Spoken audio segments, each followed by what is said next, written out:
দাবি আপনারা মুরব্বী আছেন, এখন আগের মতো আর বিচার ব্যবস্থা নেই, সিন্ডিকেটের বিচার ব্যবস্থা কিন্তু এখন নেই।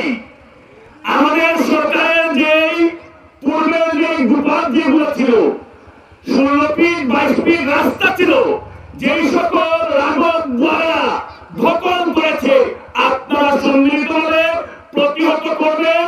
প্রয়োজনে তৃণমূলের কাছে যাবেন, যে সকল রাঘব দ্বারা এলাকার গুপাত কালভার্ট রাস্তা দখল করে রেখেছে তার পুনরুদ্ধার করবেন, এলাকার পানি সেচের ব্যবস্থা করবেন।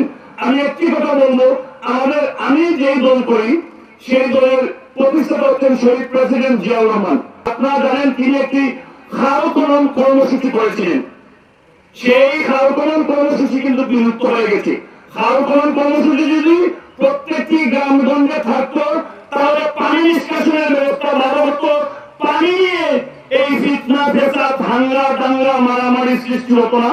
আপনারা আপনাদের নিজ দায়িত্বে আপনাদের এলাকায় যে সকল খালগুলো আছে সেগুলো এই বর্ষার মৌসুমে খনন করবেন। যদি বাধা বিপত্তি আছে